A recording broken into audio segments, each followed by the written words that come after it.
Okay okay, हमारा journey आज का कुछ इस तरह से है। Let me switch off my phone, switch off wifi and start like this. ठीक है, हमारा जो साइंस का ओवरऑल फ्रेमवर्क या मैप था, उसमें हम बुनियादी चीजें आज कंप्लीट करेंगे और फिर आगे चलने की कोशिश करेंगे।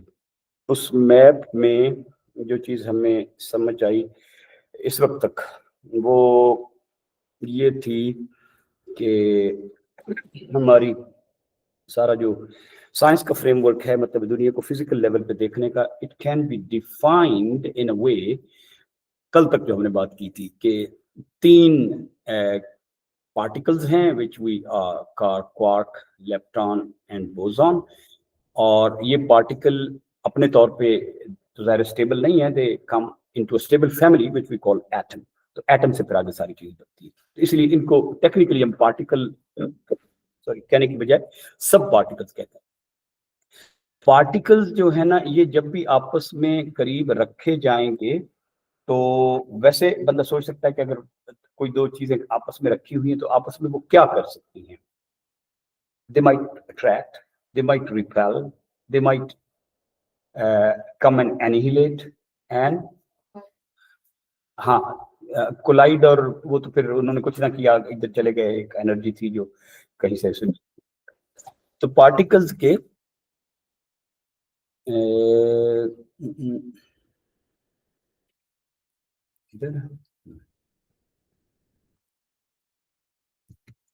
तो पार्टिकल के पॉसिबली आप अदरवाइज भी आप सोचेंगे ना एनालॉजी के तौर पे, वो कि ये सारी चीजें तकरीबन हमारे रियल वर्ल्ड में कोई ऐसी चीज नहीं है जिसको उसके साथ रिलेट किया जा सके, तो हमने क्लोजर समझने के लिए एनालॉजी बनाई हुई है। Otherwise it's most of it is mathematics के 2 पार्टिकल्स अगर बच्चों को भी ये देख के क्या कर सकते हैं पॉसिबिलिटी कि एक पार्टिकल P1 है, एक पार्टिकल P2 है, तो क्या करेंगे? तो वो कहेंगे हाँ हो सकता है ये अट्रैक्ट करें, हो सकता है ये रिपेल करें, हो सकता है ये आपस में मिलकर उड़न गायब भी हो जाएं, जैसे हमने कल मैटर एंटीमैटर का किया था, हो सकता है मिक्स अप होकर कोई बड़ी से शेप बन जाए, एनी ऑफ दिस थिंग। तो इससे पता ये चलता है कि पार्टिकल की जो इंटरैक्शंस है ना, ये टोटल, इनको हम कहें कि पार्टिकल आपस में इंटरैक्ट करते हैं। नहीं इंटरैक्ट करते तो ओके बोलते, नहीं इंटरैक्ट करते ये भी एक सिचुएशन हो सकती है। तो ये 3 सब पार्टिकल्स आपस में सिर्फ 4 किस्म के इंटरैक्शंस ही करते हैं, जो किसी भी बच्चे को ऐसे दे दिए जाए तो वो हाँ ऐसे ही कर सकते हैं, और क्या करेंगे पॉसिबली, और क्या करेंगे। तो ये जो 4 किस्म के इंटरैक्शंस है ना, लस्सी पिए क्या,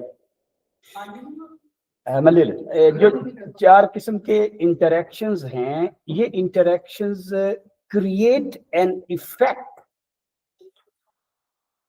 These 4 interactions create an effect which we call force. कैसे करते हैं, क्यों करते हैं, हमें कोई पता नहीं, ठीक है ना। साइंस में हर जगह पे we have no idea, but we know कि they interact and this interaction creates an effect which is we have named it force. तो जो फोर्स हम कहते हैं ना, वो इटसेल्फ भी डिफाइन करना औखा है। बस हम ये कहते हैं कि पार्टिकल के इंटरेक्शन जो है ना, इनकी इस किस्म के पैटर्न है। ये 3 किस्म के पैटर्न इंसान ने डिस्कवर किए, जो जिनको हमने कल क्या कहा था, कौन कौन सी फोर्सेस हैं? Gravity, electromagnetism and nuclear. ये मैं उन्हें जान के बस इस तरह लिख रहा हूँ, जिस तरह हम एलिमेंट्स को लिखते हैं। तो ये एक बात होगी कि इस तरह होता है। अच्छा, बाद में हमने ये भी देखा कि ये पार्टिकल्स आपस में मिलते हैं तो क्वार्क्स जो हैं ये इस तरह फैमिलीज की तरह इस तरह मिल जाते हैं, because they are social animals. और उसके ऊपर ये जो होता है, तो hydrogen will remain our favourite for quite some time, कि एक सादा तरीन जो फैमिली है ना, यूनिट। अदरवाइज सोसाइटी में भी जो यूनिट है वो इंसान नहीं है, फैमिली है। ये भी हमारे और वेस्ट और ईस्ट में काफी डिफरेंस है कि हम समझते हैं कि इंडिविजुअल है, बस ठीक है, वो इंडिविजुअल बहुत बड़ी शय है, लेकिन अल्लाह ताला ने सोसाइटी की फ्लो में जो यूनिट बनाया है वो मैन या वुमेन नहीं है, वो अजवाज और एक फैमिली का कॉन्सेप्ट है। तो the family is, they live in a family which is called hydrogen. और अब हम थोड़ा सा इससे आगे बढ़े तो देखें अगर कि फैमिली, ये फैमिली आपस में क्या क्या काम कर सकती है। एक फैमिली है विच इज हाइड्रोजन, तो इट्स क्वाइट पॉसिबल कि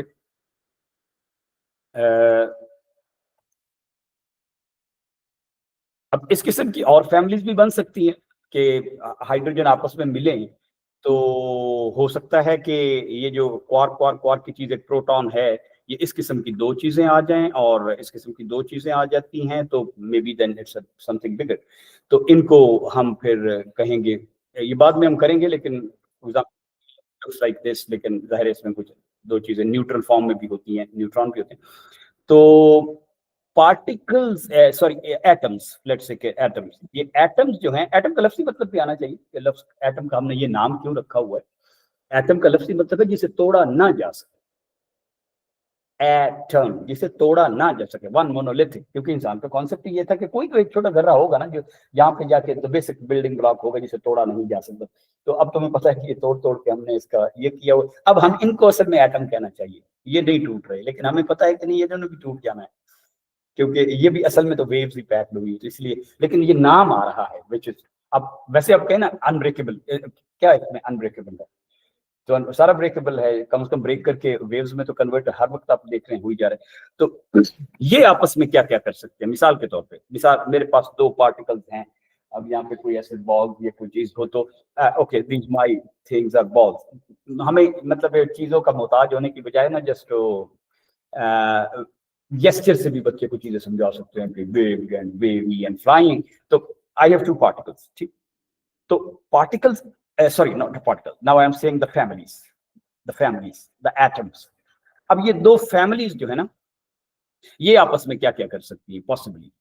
मैं अब एक ये फैमिली है और एक ये फैमिली है। अब एक बात यहाँ पे जस्ट टू क्लैरिफाई, ये जो क्वार्क्स आपस में मिले हुए हैं ना, this force is nuclear force. और थोड़ा सा अगर यहाँ पे ये अंदाजा लगाना हो कि न्यूक्लियर फोर्स और ग्रेविटी और इलेक्ट्रोमैग्नेटिक, ये तीनों फोर्सेस तकरीबन इनमें से एक ही जैसी हैं मोर और लेस, मतलब अपनी इंटेंसिटी में, या एक ज्यादा बड़ी है या छोटा बड़ी है, क्योंकि ये चीज हमने थोड़ी सी बाद में करनी है। लेकिन आपको अंदाजा लगाना हो ना, तो ये बच्चों से एक्सपेरिमेंट करें कि एक तो पहली बात होती है आइडेंटिफिकेशन, तो वो पहचान सकते हैं कि ये मैग्नेट वाली फोर्स डिफरेंट है, ये रिपेल भी करती है अट्रैक्ट भी करती है, ग्रेविटी फोर्स डिफरेंट है, ये अट्रैक्ट करती है रिपेल नहीं करती, ऐसी है ना। तो ये चूंकि आम विजिबल है तो हम उन्हें दिखा भी सकते हैं। तो एक छोटा सा आप कील रखें फॉर एग्जाम्पल, और एक मैग्नेट रखें, तो अब कील को कौन खींच रहा है नीचे, gravity. Gravity mean majority major उसे, ग्रेविटी किसकी ग्रेविटी, जमीन की ग्रेविटी है। एक कील है, ये चीज है, लेट्स से इसको इधर मैंने रखा है, तो ये इधर ही रखा हुआ है, वो नीचे नहीं, वो नीचे क्यों जा रहा है या इधर प्लेस क्यों हुआ हुआ है, अर्थ की, हाँ, तो ग्रेविटी ऑफ द अर्थ, तो अर्थ अपनी पूरे जोर से इसे नीचे खींचे, ठीक हो गया। अब मैं एक छोटा सा मैग्नेट लेके आता हूँ और वो कील क्रुंज करके ऊपर चला जाता है। Are you getting the point? तो ये हमारा हालांकि बहुत छोटा सा एक्सपेरिमेंट है, but it's very significant experiment. मतलब हमने ये कहा कि अर्थ जो है ये इतनी बड़ी है, कितनी बड़ी है, कभी कभी बच्चे को बता भी देना चाहिए कि कितनी बड़ी है, इसको कहते हैं इन टर्म्स ऑफ साइजेस बताना चाहिए कि अच्छा अगर आप इतना चलते रहें तो ये होगा, या एक बॉल को इतने टाइम करेंगे तो ये होगा। तो इस वक्त तो मैं वैसे आपको तो पता ही है बता रहा हूँ, लेकिन अर्थ इज 6 और 10⁻24 इतने केजी है, पढ़ने में से कहते हैं 6 सेप्टिलियन केजी है, ठीक। अब इतने केजी वाला एक पहलवान एक छोटे से कील को खींच रहा है अपनी तरफ, लेकिन एक निक्का जा पहलवान आया है विच इज 20 ग्राम मैग्नेट, तो जीता कौन है, वो 20 ग्राम वाला छोटा चिड़ू पहलवान जीता है, और वो जो बहुत बड़ा अपना साइज लेके आया था वो हार गया है। That gives an kind of an idea कि इलेक्ट्रोमैग्नेटिज्म ग्रेविटी से कितने गुना ताकतवर है, यानी उसका बहुत छोटी सी चीज आके उसने इसका बेड़ा ही गर्क कर दिया, इसने सारे जोर से खींचा था, ठीक। Electromagnetism is 10⁻38 times. अब 38 कहना बड़ा आसान है, कल जब हम कर रहे थे ना बिलियन बिलियन ट्रिलियन का, आपको अंदाजा हो गया था ना कि every 10 times is a big thing. तो टाइम्स इससे ज्यादा है, यानी कि अगर वो पहलवान भी कहता नहीं मैं आपने तेरे साइज का ही पहलवान लेके आता हूँ, तो इसके तो परखचे ही उड़ जाते ना, समझ आ गई? तो क्योंकि एक छोटे से पहलवान ने, electromagnetism is 38 times 10⁻38 times powerful than this, और न्यूक्लियर इससे इतनी ही पावरफुल है। ठीक, तो ना यू कैन इमेजिन कोई जितना मर्जी बड़ा हथौड़ा ले लें, ठीक है, न्यूक्लियर नहीं हमसे आम कोलिजन में इधर टूटने वाला, ठीक है ना। तो न्यूक्लियर एग्जैक्टली इतने तो नहीं, लेकिन न्यूक्लियर इससे तकरीबन 10⁻14 टाइम्स बड़ा है। तो you can imagine huge force है ना, कोई छोटी मोटी नहीं है। नो, इलेक्ट्रो ग्रेविटी से इतना तगड़ा होता है तो उससे छोटा हुआ, इससे उतना तगड़ा है। ठीक, तो अब इसका मतलब ये है कि एक आम हमारी जिंदगी में ये तो हो ही नहीं सकता कभी कि हमसे ये टूट जाएंगे, ठीक है ना, ये नहीं टूटने वाले। और भी आप चीजों को रगड़ा देते रहें, क्वार्क्स आपस में जिस तरह जुड़े हुए हैं वो नहीं टूटने वाले, ठीक है ना, दे आर टोटली क्रैक। इनको तो फिर कोई यानी कि सॉरी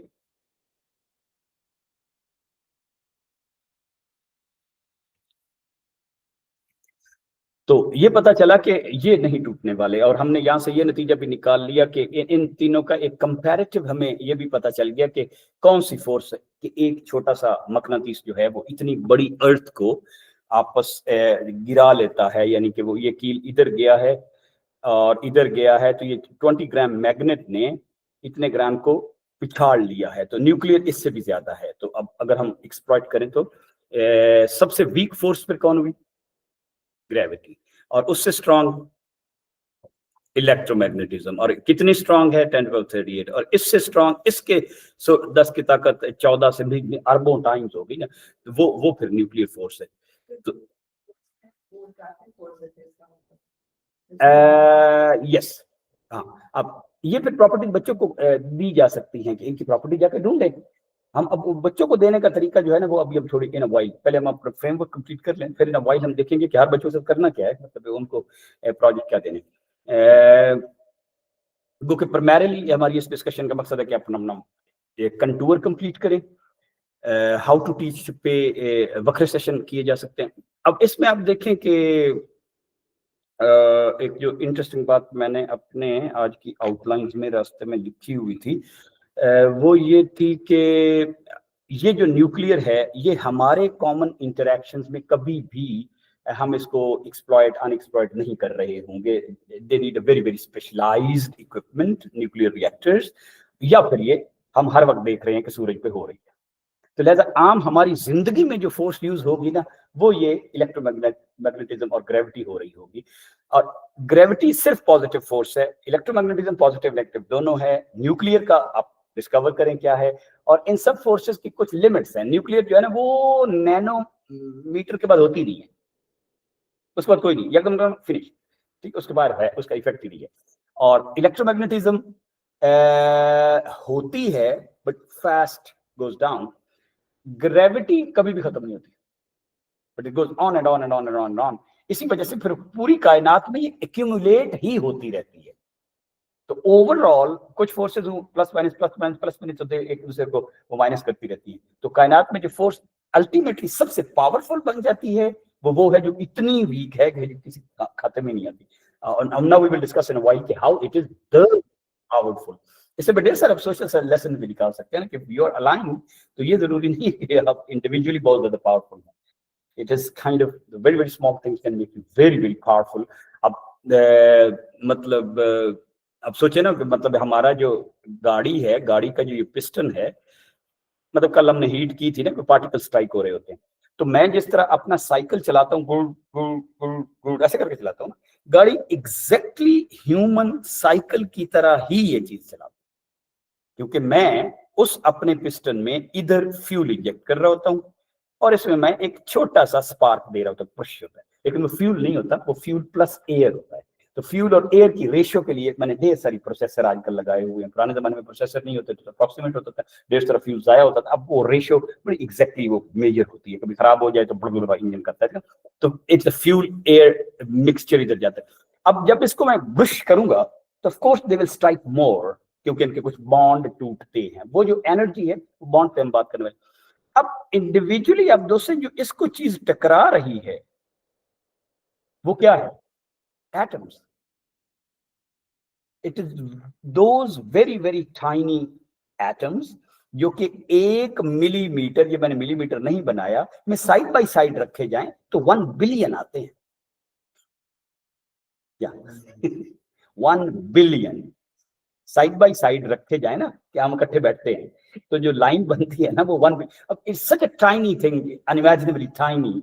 वो टाइनी चीजें यहाँ करके, तो वो जिसको आप कहते हैं ना मेरी गाड़ी V6 है, और हमने नाम में भी प्राइड बनाया। V6 का मतलब है वो इंजन मैंने V की तरह से लगाए हुए हैं, उसके शाफ्ट पे आगे एक और फिर आधी। 6 सिलेंडर का मतलब है कि 3 सिलेंडर ऐसे पुश करते हैं, फिर अगर 3 ऐसे पुश करते हैं ताकि वो कंटिन्यूस हो, जैसे भाई। ठीक, तो अब लेकिन वो पुश कौन कर रहा है? Atom. That particular atoms in tens of trillions और ग्रुश करके पूरी गाड़ी को धकेल रहे होते हैं। The force of tiny things, tiny forces when come together and make an impact. तो एक बात तो ये थी। अच्छा, यहाँ पे जो हमारा एक सवाल आगे था कि ये जो टाइनी फोर्सेस है ना, ये वही फोर्सेस हैं जिसकी वजह से ये इलेक्ट्रॉन बाहर घूम रहा है। This is electromagnetic force at. तो ये टूट भी सकता है आम गर्म करने से भी, मैग्नेटिज्म से भी, फलाने से भी, ठीक है ना। ये हम तोड़ लेते हैं आम जिंदगी में। मैं जब एक लिख रहा हूं ना एक पेंसिल से ऐसे, तो उस वक्त भी उस वो जो पेंसिल के ये इलेक्ट्रॉन्स है ना वो टूट रहे हैं और वो अपने अपने एटम को छोड़ते जा रहे हैं। दे आर, लेकिन वो इलेक्ट्रॉन नहीं, बॉन्ड, वो बॉन्ड हम करने वाले। अच्छा, अब इस एटम का ये है एटम लेवल पे चीजें, लेकिन अगर ढेर सारे एटम इकट्ठे हो जाए, यानी एक बॉडी बन जाए, यानी एक की बन जाए या एक मैग्नेट बन जाए, और ये अलाइन हो जाए इनकी मोशन, तो उसको हम कहते हैं कि ये तो मैग्नेट बन गया। तो मैग्नेटिज्म इस मतलब वही हुआ, जो चीज जिस वजह से इलेक्ट्रॉन उसके साथ जुड़ा हुआ है, एग्जैक्टली वही चीज है जो electromagnetism. These are not two different things, समझ आ गई? और इनसे जो वेव्स निकल रही हैं that is also electromagnetic waves, क्योंकि इसी के अंदर से ग्रुश जंप से वो निकली है। तो all these three are actually electromagnetic phenomena. How my magnet works, क्योंकि वो अंदर जो मैग्नेट की रोटेशन है ना वो दे अलाइन देमसेल्व्स। तो हम इसमें दोबारा आएंगे, आपको ये क्लियर हो जाएगा। लेकिन मैं ये बताना चाह रहा था कि ये जो है ना इलेक्ट्रॉन, इसको तोड़ना जोड़ना पॉसिबल है, और इसी को तोड़ने जोड़ने से ही दुनिया के सारे मटेरियल बने हुए हैं जो हम बनाते रहते हैं। ठीक, तो अब हमने इसको इस शक्ल में देखना है कि हमारे पास 2 एटम्स हैं, उनका कोई भी हम नाम रख रहे हैं, कोई ए बी ऐसे रख सकते हैं। तो आप उसमें पॉसिबली ये कर सकते हैं कि हो सकता है ये अपना एटम इसको दे दे। इट डज हैपन, ठीक है। हाँ, ये ऐसे हो सकता है कि वो उसको एटम दे दे। अगर इसको दे देगा तो ऑफ कोर्स इस पे ये थोड़ा सा एटम की इसमें शॉर्टेज हो जाएगी, इसमें थोड़ी सी एक्सेस हो जाएगी। तो ये फिर शॉर्टेज और एक्सेस की वजह से इनमें एक पावर आ जाएगी, दे विल टुगेदर। ठीक, इट्स पॉसिबल कि they can give electron. This also one possibility. एक पॉसिबिलिटी ये भी है कि वो उसे दे ना, लेकिन वो कह रहे कि नहीं यार आप भी इलेक्ट्रॉन, हम इतने करीब आ जाते हैं कि हम इलेक्ट्रॉन शेयर कर लेते हैं। ठीक, तो इस वजह से भी इसमें भी एक पोलैरिटी आ जाती है, क्योंकि इसका इलेक्ट्रॉन सारे का सारा अब इसके पास नहीं है, थोड़ा सा उसको भी इसने काइंड ऑफ करीब कर दिया, ठीक है ना। यानी कि इसका आप समझे कि इलेक्ट्रॉन का फ्लो ऐसे हो गया है, तो थोड़ा सा स्क्यूड हो गया ना। थोड़ा सा स्क्यूड हो जाने की वजह से उसके एक पोलैरिटी सी आ जाएगी ना, एक तरफ वो ज्यादा पॉजिटिव हो जाएगा क्योंकि nuclear in any case positive है, और वो फिर, तो इसको हम कह रहे हैं कि इलेक्ट्रॉन शेयर कर दिया इसने, और इसको हम कहते हैं कि इलेक्ट्रॉन इसने डोनेट कर दिया। और क्या possible, electron acts as a glue. Main principle is electron acts as a glue, यानी electromagnetic force act as a glue in all these things. पानी अब हाइड्रोजन ऑक्सीजन से बना है, ये सोडियम क्लोरीन से फलाना बना है, या मेरी हड्डियां आपस में क्यों जुड़ी हुई हैं, ये टूटती क्यों नहीं है, who is acting as the glue? Electron. Electron के अंदर जो फैमिलीज हैं वो तो आप हैं ही, सॉलिड के तौर पे रहती है, वो कैसे बनती हैं दैट्स आवर नेक्स्ट क्वेश्चन। तीसरा एसेंशियली कोई तरीका नहीं है, मतलब इतनी। ऑन द अदर हैंड अल्लाह ताला ने चीजों में पैटर्न्स इतने सिंपल रखे हुए हैं, या तो इलेक्ट्रॉन आप शेयर करेंगे या डोनेट करेंगे, ठीक। और एसेंशियली फंडामेंटली कोई तरीका नहीं है, लेकिन इनके कॉम्बिनेशन से एक आधी चीज और बनती है कि बाजू का ये इतने करीब आ जाते हैं, they are so tightly packed कि ये million times in a second share भी करते हैं, डोनेट भी करते हैं। ले लो, दे दो, इस तरह होता है। Sharing donation happening million times, too tightly packed. तो उसमें वो इलेक्ट्रॉन उसके पास जाता भी है, फिर दरमियान में आ जाता है, फिर जाता भी है, फिर दरमियान में आ जाता है। These are matters.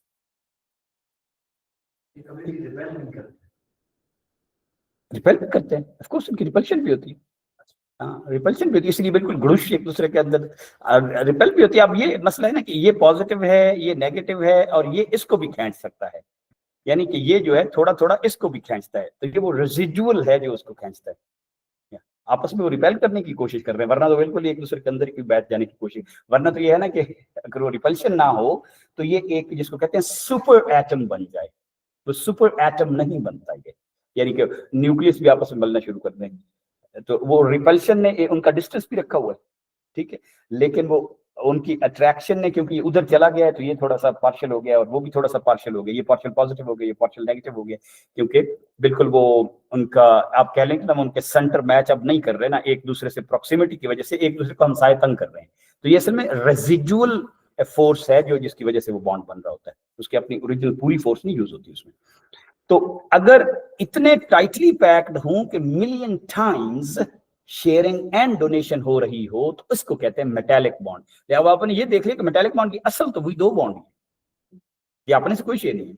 तो दे गिव एन इंपैक्ट कि कुछ इलेक्ट्रॉन जो है ना वो आपको आवारा फ्री नजर आ रहे होते हैं, which are called free electrons, क्योंकि वो टाइट इतने करीब हैं कि वो टाइडली टाइड अप नहीं है to their respective families, they keep wandering around in this sharing correlation process which is very very fast। तो इसीलिए इनमें फ्री इलेक्ट्रॉन्स हो जाते हैं because of their tightly packed, और यही फ्री इलेक्ट्रॉन ही वजह बनते हैं बिजली के फ्लो की, ठीक है। तो और यही फ्री इलेक्ट्रॉन वजह बनते हैं इवन के इसके ऊपर अगर एक फोटोन गिरे ना, तो ये चूंकि वेले फिर रहे होते हैं ना, तो they interact with it and bounce it back. तो metals shine, why metals shine का ये आंसर है, व्हाई मेटल्स शाइन। तो एक और भी होता है कि मिसाल के तौर पे हाइड्रोजन और ऑक्सीजन आपस में मिल गए, हमें पता है ये पानी इस तरह मिलता है, ठीक, ये ऑक्सीजन है, ये बड़ा है, ये हाइड्रोजन है, ये छोटा है। तो ये भी इस तरह मिलता है कि ये सीधा मॉलिक्यूल नहीं बनता, it's not a straight molecule, it's always a skewed molecule, ठीक है। अब सीधा क्यों बनता है और ऐसा क्यों नहीं बनता, वी हैव नो आइडिया, इंसान के पास इसका जवाब नहीं है, ऐसे भी हो सकता था, ओके। और अगर ऐसे हो जाए, फॉर एग्जाम्पल नेक्स्ट अल्लाह ताला एक सेकंड के लिए मीकाईल अलैहिस्सलाम कहते यार इसे जरा सीधा कर दो, the life on the planet will vanish in less, जितना टाइम तड़पने में लगेगा बस वही लगेगा, ऑल आवर लाइफ कि हमारी चीजें इजीली जो मैं खाई हैं वो ब्रेक हो रही हैं, और मेरी जो अंदर मैं सांस लेता हूं तो is because of this band of water molecule, क्योंकि उस बैंड की वजह से इसमें जहां पे ये भारी चीज है वहां पे पार्शियल नेगेटिव चार्ज है और इसमें पार्शियल पॉजिटिव चार्ज है। जो आप बैंड खत्म कर दें, इट्स न्यूट्रल मॉलिक्यूल और कोई शय भी आपकी एब्जॉर्ब नहीं होगी, because this polarity actually becomes the reason to break down everything. मेरी अपनी खुराक सारी ब्रेक डाउन करनी है ना, मेरी खुराक ने खाई तो मैंने इधर से है, इस नाखून के आखिरी जर्रे तक उसने पहुंचना है। बंदा सोचे तो इट्स नॉट इजी कि किस किधर से वो जा रही है, समझिए बात। तो लिहाजा ये जो अगर ऐसा एक मॉलिक्यूल है ना विच इज पोलर, तो अब इसमें थोड़ी सी नेगेटिव पोलैरिटी है, इसमें थोड़ी सी पॉजिटिव पोलैरिटी है बिकॉज ऑफ द बैंड। अगर ऐसे होता तो फिर बिल्कुल ये न्यूट्रल हो जाता, जो कि ये नहीं है, ठीक है। और बात होते भी हैं लेकिन पानी नहीं है। तो पानी हैज अबाउट 12 प्रॉपर्टीज जो दुनिया के किसी केमिकल में नहीं है, जो मैंने बाद में कर दी। अब ये नेगेटिव जो है ना, अगर इसके नजदीक एक और आ जाए पॉजिटिव, ये पानी के मॉलिक्यूल जिस तरह फिर रहे, तो ये इसको भी तो थोड़ा सा तंग करेगा ना, क्योंकि ये बहरहाल न्यूट्रल मॉलिक्यूल नहीं है, ये नजदीक जाते हुए ये नेगेटिव एक और पॉजिटिव जो इसके नजदीक फिर रहा है पानी का मॉलिक्यूल, इसको भी तो थोड़ा सा तंग करेगा ना, ठीक। तो ये भी एक बहुत वीक सा बॉन्ड ये भी है, तो लिहाजा इट्स अ सेपरेट बॉन्ड जो ओरिजिनल हाइड्रोजन सॉरी इलेक्ट्रॉन की ग्लूइंग से नहीं है, ये अपनी ज्योमेट्री की वजह से है। समझ आ गई बात? तो this is called hydrogen bonding. Hydrogen bonding is the cause कि हमारा डीएनए एक सेकंड में 3000 दफा टूटता है, जुड़ता है। अब उसमें बहुत बार टूटना है और जुड़ना है, तो बहुत ही कम एनर्जी वाला बॉन्ड ही होना चाहिए ना। तो this is called hydrogen bonding. तो अभी जो हमने बॉन्डिंग की किस्में की, सिर्फ दुनिया में 4 ही हैं। आज सवेरे तक एज वी आर टॉकिंग 5वीं किस्म इंसान ने डिस्कवर नहीं की। हो सकती है कोई हो, लेकिन अभी तक तो डिस्कवर नहीं की, ठीक।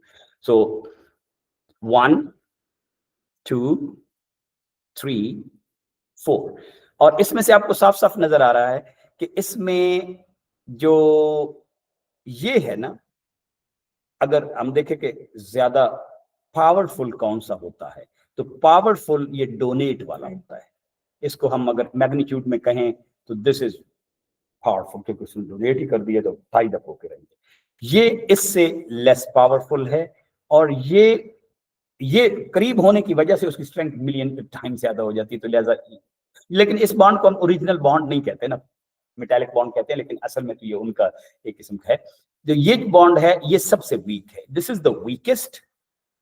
हर चीज में ग्रेडियंट का पता होना चाहिए कि सब स्पेक्ट्रम में है किधर, और दिस इज द स्ट्रॉन्गेस्ट। अब आगे ये है कि हमें इनकी कुछ मिसालें भी आनी चाहिए कि किस किस में स्ट्रॉन्ग है, सोडियम क्लोराइड में कौन से, फलाने में कौन से, फलाने में कौन से। ये प्रोजेक्ट भी दिया जा सकता है यार, हमारे आले दुआले जो चीजें उसमें से ढूंढो कौन से बॉन्ड किस किस्म के। तो मैं एक इंटरेस्टिंग सी जो मिसाल जो मैं आपको दे रहा हूँ वो देखिए कि वो अल्लाह ताला ने हमारी जितनी भी हड्डियों के स्केलेटन बनाए हैं, ऑल आवर हड्डियां आर दो स्ट्रॉन्गेस्ट बॉन्ड आयोनिक, क्योंकि उसने पूरे जिस्म को उठा के रखना है, आपस में जुड़ी हुई। आप हड्डियों का जो इनर स्ट्रक्चर्स है, calcium chloride, whatever, they are all as good as metals. I mean, they are all ionic structures, वो डोनेशन वाले हैं। और हमारे अदरवाइज जो फ्लैश और लिगामेंट्स के स्ट्रक्चर्स हैं, they are most of them are covalent। और जो हमारे स्ट्रक्चर ऐसे हैं जिन्होंने बार बार टूटना है, हर वक्त टूटना है, और सेकंड में हजारों दफा टूटना है, प्रोटीन ने फोल्ड होना है, अनफोल्ड होना है, वो सारे वो वीकेस्ट स्ट्रक्चर हैं जो आयोनिक है। अब नेचर ने, सॉरी हाइड्रोजन बॉन्डिंग है, यानी पोलर टू पोलर बॉन्ड जो है हाइड्रोजन बॉन्डिंग है। ज़ाहिर नेचर ने ये सारी चीज़ बड़ी सोच समझ के रखी हुई है। आप सोचे कि वो अगर वो भी कोवेलेंट होते तो फिर तो हम तकरीबन मतलब पूरा कमरे जितना ही खाते एक दिन में एक सांस लेने के लिए। यानी एनर्जी, सिंपल सी बात है ना कि उसके लिए एनर्जी चाहिए, वो आप दे नहीं सकते। तो इन लिविंग बॉडीज में भी आप एग्जांपल दे सकते हैं कि किस तरह सुभान अल्लाह, मतलब बिल्कुल ही वो मेजर्ड एवरी चीज, वेरी वेरी मैथमेटिकल। अच्छा, हम इसका अब आगे जो इसके फ्रेमवर्क में अभी तक हमारी चीजें कंप्लीट काइंड ऑफ नहीं हुई, वो ये है जानने के लिए आपके लिए। और ये हो सकता है कि बच्चे को अपना भी बताना चाहें तो, लेकिन बता भी सकते हैं कि अब ये जो सारी थ्योरीज है ना जिनको हमने अब बात की, अच्छा बॉन्ड हो गए, बॉन्ड से थोड़ा सा एक स्टेप आगे जाते फिर हमारा साइंस का फ्रेमवर्क मैप के हद तक कंप्लीट हो जाएगा। वो ये है कि वो जैसे हमने कहा कि हाइड्रोजन और ऑक्सीजन के मिलने से एक ये चीज बन गई which is HOH, it's a molecule, बन गई ना, ठीक। तो या A और B को मिलने से एक बन सकती है AB, ठीक। अब जरा इनके लेवल पे देखते हैं कि जब आपस में मिलते हैं तो ये पॉसिबली क्या कर सकते हैं। तो आपको पता चलेगा कि ये पॉसिबल 4 किस्म के एक्शन कर सकते हैं। आज सवेरे तक इंसान ने कोई 5वां डिस्कवर नहीं किया। And your science framework finishes. 3 particles हैं, उनके 4 इंटरेक्शंस हैं, उनकी वजह से 3 फोर्सेस हैं। उन फोर्सेस को हम अभी वक्र थोड़ा सा डबल क्लिक करेंगे कि ये फोर्सेस, और उनमें जो फोर्स एलिमेंट्स को या मटेरियल्स को आपस में ज्यादा जोड़ने तोड़ने का सबब बन रही है, ठीक है, वो इलेक्ट्रोमैग्नेटिज्म है। उसमें ग्लू का काम इलेक्ट्रॉन दे रहा है, मींस इलेक्ट्रोमैग्नेटिज्म, ठीक। और वो ग्लू भी 4 ही उसके तरीके हैं to mix and go back. आपकी जब कच्ची पेंसिल लिखती है तो वो it's between carbon and carbon, it's a hydrogen bond. उस बॉन्ड का नाम अब हाइड्रोजन रख दिया, चाहे वो किसी और चीज के दरमियान भी है ना, लेकिन उसकी नेचर हुई है कि it's not covalent ionic, it's just disturbing the neighbour. तो अब वो हाइड्रोजन बॉन्डिंग है जो टूट के इतनी आराम से वो फिर आपका लिखी जा रही है, तो it's hydrogen bonding which is making it work to write. 4 किस्म के बॉन्ड्स हैं, और उन 4 किस्म के बॉन्ड को जब आप यानी कि मटेरियल को जिनमें कई किस्म की चीजें मिली हुई सामने हमने लाते हैं ना, तो वो बॉन्ड भी ब्रेक मेक होते रहते हैं। क्योंकि इस तरह लेट्स अंडरस्टैंड कि मसलन ये भी पॉसिबल है कि मैं ए के सामने एक ए ले आता हूं, तो हो सकता है they have an affinity and they join together, uh uh uh uh ऐसे करना शुरू कर दें और ढेर सारी लंबी चेन बना लें। ऐसे हो सकता है, पॉसिबल है कि उनमें थोड़ी सी वो है कि नहीं, हम बात कर रहे हैं अब केमिकल्स की या कंपाउंड्स की या मॉलिक्यूल्स की, ठीक। और ये भी पॉसिबल है कि मैंने एक ए को बी सी के साथ अगर मिलाऊं, ठीक, तो पॉसिबल है कि ए की सी के साथ ज्यादा बनती हो then B. It's quite possible कि मैं वो ए सी के साथ मिल जाता हो, क्योंकि सी की जो बॉन्डिंग है वो उस ए की उसको ज्यादा पसंद आती है। सिंपल सी बात है कि रिलेटिव चीज है ना, कि वो मुझे ज्यादा अट्रैक्ट करता है देन दैट, तो मैं उसको ले लेता हूं तो फिर मैं उसमें इंगेज हो जाता हूं ना, तो फिर मेरे पास इतनी रेजिडुअल बात नहीं, मैं उसको छोड़ देता हूं, ठीक। तो ए सी के साथ मिल जाए और बी को छोड़ दे, ये पॉसिबल है। इसी किस्म की ये पॉसिबिलिटी भी हो सकती है कि ये ए बी अगर जुड़े हुए थे और दूसरी तरफ अगर सी डी जुड़े हुए थे, तो ए सी को ले ले और बी डी को ले ले, यानी यही काम है। लेकिन it's not a different thing, it's the same thing कि उसने उसी में से एक तोड़ लिया और उसको जोड़ दिया, क्योंकि उसके साथ एफिनिटी ज्यादा थी, समझ आ गई ना, उसके साथ अट्रैक्शन ज्यादा थी, तो उसने उसको छोड़ दिया, उसको ले लिया। तो वो बॉन्ड बी और सी वाला बॉन्ड ब्रेक हो गया, ए और सी वाला नया बॉन्ड बन गया, ऐसी है ना। तो इट्स क्वाइट पॉसिबल कि ये ए सी को ले ले या ए डी को ले ले और बी सी को बना दे, ठीक है। और ये भी पॉसिबल है कि कहीं पे ए बी थे या ए बी सी थे, तो ये भी पॉसिबल है कि वो उनको कोई और कैटलिस्ट हो या फलाना हो, तो ये आपस ये ब्रेक डाउन भी हो सकते हैं। पर मैंने इसको हीट किया या मैंने इसको किया तो वो ब्रेक डाउन होकर सॉलिड बन गया फलाना, ऐसा भी हो सकता है। तो इसके अलावा कोई पॉसिबिलिटी नहीं है, सिंपल सी बात है। अब इनके आगे है हमने नाम रखने, इसको हम कहते हैं पॉलीमराइजेशन। तो जितने भी हमारे ये पॉलीमर्स बनते हैं, they actually follow the same process. वो चेन बनती जाएगी हमारे ढेर सारे अंदर चीजें। ये जो है ये अब सब्स्टिट्यूशन रिएक्शन है बेसिकली, कि मैंने उसको सब्स्टिट्यूट कर दिया। वो सिंगल सब्स्टिट्यूशन हो या डबल सब्स्टिट्यूशन हो या मल्टीपल सब्स्टिट्यूशन है, उसका ओके नाम रखने हैं, तो उसको मेटाथीसिस और इसके कहते हैं, लेकिन है सिंगल सब्स्टिट्यूशन और डबल सब्स्टिट्यूशन। और ये जो है इसका आप कोई नाम करते हैं, मैं इसको फिलहाल स्प्लिटिंग कह रहा हूँ। Yes, they can split apart, they can combine and they can substitute it. इसके अलावा चौथा केमिकल रिएक्शन आज सवेरे तक तो डिस्कवर नहीं हुआ, ठीक। नाउ इफ आई, ये असल में तो चूंकि फॉर द पॉजिटिव टाइम हम ये कह रहे हैं कि अदरवाइज आपको अपना एक फ्रेमवर्क बनाना, लेकिन इस फ्रेमवर्क को साइंस की कौन सी थ्योरीज या मैथमेटिकल मॉडल डिफाइन करते हैं, अब हम ये करेंगे और साइंस का ये फ्रेमवर्क एक ही मैप पे बनाने की कोशिश करेंगे। मैं अगर अपवर्ड बनाऊं, मैं कह रहा हूं कि there are 3 particles, quark, leptons and bosons. These 3 particles are getting 4 kind of interactions, ठीक है। These 4 kind of interactions actually are leading to, इनका जो इफेक्ट है, cause नहीं, effect. Force is not the cause of interaction. Force is the effect we feel of that interaction. What is the cause of interaction? We have no idea. Simple. वो waves आपस में करती क्या है, उन्होंने रोला की है, ये वो चीजें हैं कि वो उसमें ये शऊर है। और इसीलिए वो बार बार रिलीजन ये बात करता है ना कि हमने कायनात की हर चीज में शऊर रखा है और कायनात की हर चीज हमारी मान के चलती है, कायनात की हर चीज हमारी तस्बीह करती है। ये साइंस कभी नहीं बताएगी। ये बिल ब्राइसन के घंटे सुन लें या परवेज हुद भाई को सारी उम्र सुनते रहे, खुदा का नाम उसमें नहीं होता, ताकि बच्चे को पता उसके अकीदा बन जाए कि साइंस का खुदा के साथ कोई ताल्लुक नहीं है। तो फिर आप परवेज हुद भाई को सुनते रहे। तो साइंस की हर किताब जो ऑक्सफोर्ड कैम्ब्रिज ने रखी हुई और पाकिस्तान के सिस्टम ने लगाई, वो डिजाइंड ही इस तरह है कि वो उससे खुदा की बात उसमें नहीं आनी चाहिए, वरना मिराकुलसली का लफ्ज आ जाना चाहिए, क्योंकि समझ नहीं आ रही क्या है, आगे बात करते हैं। लेकिन इसमें एक और थ्योरी भी आगे आ गया, ये इससे ग्रेविटी, इलेक्ट्रोमैग्नेटिज्म और न्यूक्लियर का पता चलता है, और उसकी हमने थोड़ी थोड़ी स्ट्रेंथ भी कर ली। और इलेक्ट्रोमैग्नेटिज्म का थोड़ा सा हमने जिक्र किया कि ये चूंकि बहुत ज्यादा हमने यूज करनी होती है, इसीलिए गरीब भूखे मुल्कों का सब्जेक्ट असल में केमिस्ट्री।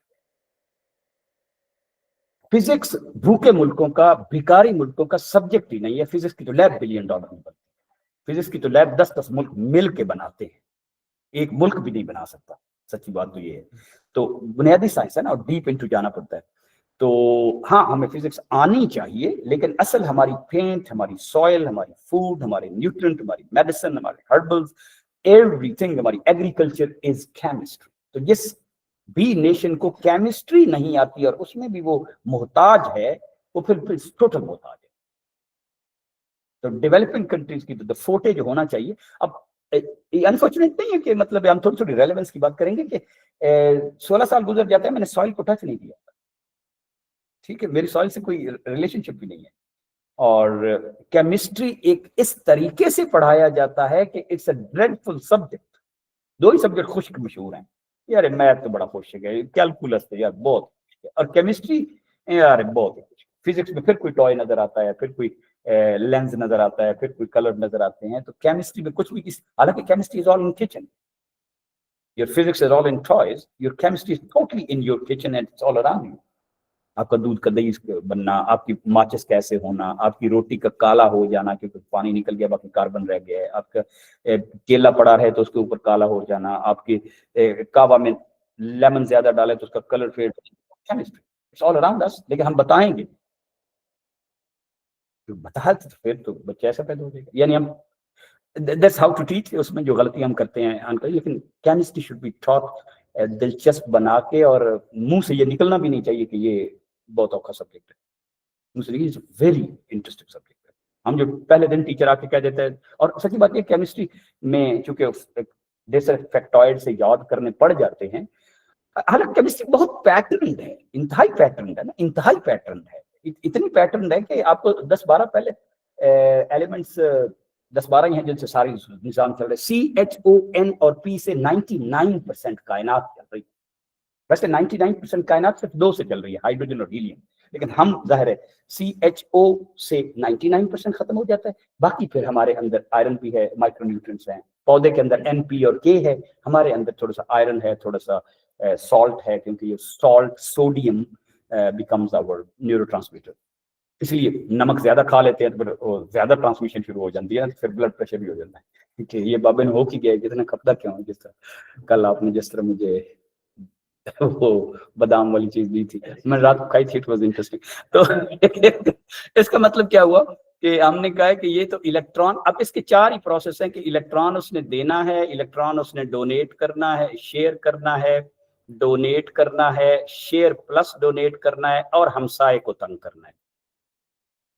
इसके अलावा तो कुछ 4 बॉन्डिंग्स हैं, और इन 4 बॉन्डिंग से हमारे 4 किस्म के ये रिएक्शन है कि इकट्ठे हो जाते हैं, ये पोलिमराइजेशन है, ये स्प्लिटिंग है, और ये सब्स्टिट्यूशन है। अब आगे हमें आम जिंदगी में इसकी 4-4 मिसालें चाहिए, और वो 4 मिसालें अभी आप चैट जीपीटी को कहेंगे ना कि मुझे असल इसकी कोई 3-4 आम रोजमर्रा मिसालें बताओ which can I relate to the child, तो आप आराम से बता देंगे ये हो रहा है, ये हो रहा है। हमें क्योंकि कॉन्टेक्स्ट पता है ना, तो अब सवाल पूछना is not easy, not a difficult thing. तो इसकी कोई मिसाल ये बच्चे को दी जा सकती है। अब ये बात होगी 4 हमने वो मैंने उसको जरा वो जो स्प्लिटिंग और मेटाथेसिस को वखरा करें तो 4 बनते हैं। यानी जो सब्स्टिट्यूशन थी ना, सब्स्टिट्यूशन में सिंगल भी हो सकती है, और सब्स्टिट्यूशन में वो मेटाथेसिस या मल्टीपल सब्स्टिट्यूशन भी हो सकती है। तो ये एक किस्म के 4 किस्म के रिएक्शन है। आगे फिर इनकी किस्में रियल लाइफ में कौन से, सोडियम क्लोरीन वाला कौन सा है, और हाइड्रोजन हाइड्रोजन वाला कौन सा है। और अच्छा, अब ये है कि इससे चीजें बनती हैं।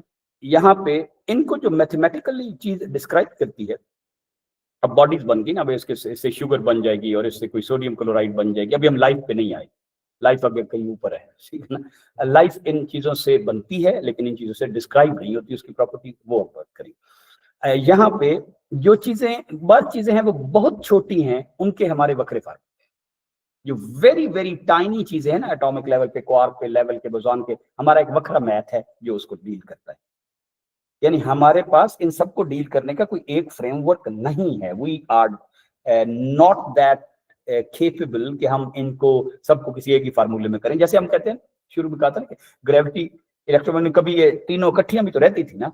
इसका मतलब कायनात was defined by one set of formulas. वक्री हो गई है तो अब हमें वो सेट ऑफ फार्मूला हमें नहीं पता कैसे होता है, हम ग्रेविटी को वक्रा ही डील करेंगे। Our limitation, human limitation. तो ह्यूमन लिमिटेशंस में अभी बात करेंगे, लिमिट्स ऑफ आवर अंडरस्टैंडिंग भी यहाँ पे हो जाएगा। एक जो वेरी टाइनी थिंग्स है, इनका वक्रा हमारा फ्रेमवर्क है। एक जो लार्ज बॉडीज है, उनका हमारा वक्रा फ्रेम अलग, ठीक है ना। और जो हमारी चीजें हैं बहुत तेज, very very fast, very very fast, यानी कि इतनी फास्ट, फास्ट में हमने एक लिमिट रखी हुई है ना, the fastest is speed of light. गलम ने कहा था कि faster than speed of light only thing that we observe is edge of the universe going forward, ठीक है। वो भी हमें कितना फास्ट है उसमें हमें नहीं पता। Hubble constant is still not finalised, और कभी फाइनल होगा भी नहीं साइंस की चीज, एक्सपेंशन, ठीक है। तो अब वेरी टाइनो चीजों के लिए जो फ्रेमवर्क है ना, उसको हम कहते हैं क्वांटम मैकेनिक्स। नाम आना चाहिए ना, कि बच्चा पूछ ही लेता क्वांटम मैकेनिक्स की होता है, तो वो पूछ ले कि ये जो हमारा कमरा है ये क्वांटम मैकेनिक्स पे चल रहा है। नहीं, कमरा नहीं चल रहा है, उसके अंदर जो टाइनी चीजें हैं ना, वो क्वांटम मैकेनिक्स पे चल रही हैं, ठीक। तो क्वांटम मैकेनिक्स के जो प्रिंसिपल्स हैं, ये जो हमने कल किया, कुछ चीज ऐसे जंप लगाती है दरम्यान में, नॉन एग्जिस्टेंट होती है, हमें नहीं पता कैसे, ठीक है। ये क्वांटम मैकेनिक्स, चीजें कंटिन्यूस में फ्लो नहीं करती, ग्रुप करें, चीजें छोटे छोटे वेव पैकेट्स में जाती हैं, कंटिन्यूस में नहीं होती। यानी उस चीज को हीट करें तो, मतलब आइंस्टाइन का नोबेल प्राइज इसी पे था कि वो फोटॉन आप एक चीज पे फेंकते रहे, सारी उम्र फेंकते रहे, उसको आयनाइज नहीं करती। हाँ, वो फोटॉन एक ऑफ सर्टेन एनर्जी से ज्यादा वाला फेंकें तो एक भी फेंके तो आयनाइज कर देगा। अजीब बात है कि आपने मिलियंस माचिसें फेंकी, उन्होंने इसको जरा भी गर्म नहीं करना, क्योंकि उसने वो 2.5 पे उसने मूव करना है, उसने 2.3 पे मूव ही नहीं करना। यानी you are throwing millions of photon on less than that 2.5 required energy, they are not going to do anything. जो ही वो 2.5 किया, इवन एक भी आ गया तो it's going to burst, going to ionise. अब ये समझ नहीं आती कि वो सारी वेव्स इकट्ठी होकर क्यों नहीं काम करती। तो they behave in a quantum packet manner, हमें नहीं पता क्यों, why they behave in the quantum manner. इसी तरह जो बहुत लार्ज चीजें हैं, वो जिस तरह बिहेव करती हैं, वो है हमारी special theory of relativity. Special theory of relativity, relativity की थ्योरी कोई आइंस्टाइन ने नहीं बनाई थी। रिलेटिविटी थ्योरी उससे पहले भी एग्जिस्ट करती थी, लेकिन Einstein kind of further refined it. और ये थ्योरी ये है जनरल रिलेटिविटी के लिए। यहाँ पे कोई एक दो छोटी छोटी चीजें भी रखे ना यार, जिसको बॉल, कोई फलाना, कोई एनी ऑब्जेक्ट्स, ये मुझे दे दें, ये जो है मार्कर, मैं इनके ढक्कनों को यूज कर लूं, और ये दो का फिर जिबा करने पड़ेंगे आपको केवल। अब देखिए, थ्योरी ऑफ रिलेटिविटी ये है कि मैं एक गाड़ी में बैठा हुआ हूँ, ठीक है। आप एक समझे, आप समझे, यू आर सिटिंग इन ना बस, और अगर आप बस में बैठे हुए ऐसे करते हैं तो ये सीधा आपकी तरफ ही आता है, ऐसे ही है ना। अब जब बस से बाहर बंदा बैठा होगा, उसको पता है कि यार ये 1 सेकंड ऊपर गया, 1 सेकंड नीचे गया, इतनी देर में बस तो इधर पहुंच गई, बस ऐसे मूव कर रही है। You are sitting in the bus, bus के अंदर बैठा हुआ बंदा ऐसे करता है ना, तो बिल्कुल उसके गोद में ही आती है, ब्रेक ना लगे तो। यूनिफॉर्म नहीं, अभी हम कह रहे कि होता क्या है, वो आगे आगे डिस्कस करते हैं। बस अब जस्ट अंडरस्टैंड करने को, कुछ अपने थॉट प्रोसेस को भी ना, आइंस्टाइन ने सारी उम्र हाथ से एक तजर्बा भी पता होना चाहिए। आइंस्टाइन ने सारी उम्र हाथ से एक तजर्बा भी नहीं, all his experience was thought experiment, thought experiment, just Soching.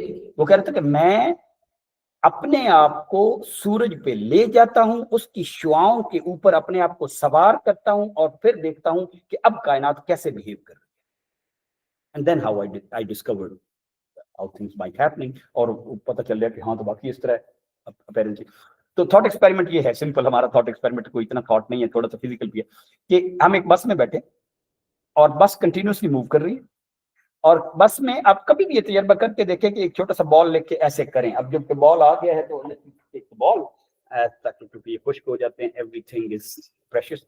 ऐसे मैंने बॉल किया, ठीक है ना। अब बस इतनी देर में हालांकि उधर चली गई है, राइट, लेकिन मुझे नहीं पता चलेगा, मेरा बॉल मेरी ही गोद में आएगा ऐसे करके। अगर मैंने सीधा फेंका तो सीधा ऐसे ही आएगा, राइट। अब जो बंदा बाहर खड़ा है ना, वो देख रहा है कि असल में बॉल ऐसे ट्रेवल हुआ है, क्योंकि जब इधर था तो ऊपर जा रहा था, मैं साथ साथ ट्रेवल कर रहा था और बॉल ऐसे आया, समझा कि क्योंकि मेरी असल मोशन क्या हुई है, नॉट माय प्लेस, बाहर से देखते हुए कि वो लेकिन इस बंदे को क्या लगी है, ऊपर जा रहे सीधा, उसको क्या लगी है यानी आपको मोशन अपने फ्रेमवर्क में ही समझ आती है। और इंसान नॉलेज की ये लिमिटेशन है कि आप किसी लिफ्ट में हैं या किसी जगह पे हैं, अगर उसमें ब्रेक ना लगे, अब इसमें ब्रेक नहीं लगी, ब्रेक लग जाती है इसने पीछे हो जाना था, मैं थोड़ी सी गाड़ी तेज हो जाती है इसने पीछे हो जाना था, थोड़ी सी ब्रेक लग जाती है इसने आगे गिर जाना था, हम उसकी। तो humans have no means to discover कि असल मोशन क्या है। आप लिफ्ट के अंदर हैं तो लिफ्ट यूनिफॉर्म वेलोसिटी से चल रही है या खड़ी है।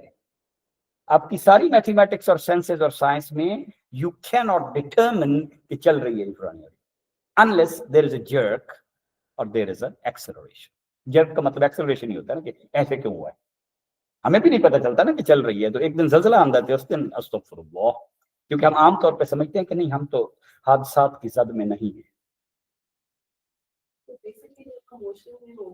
इसको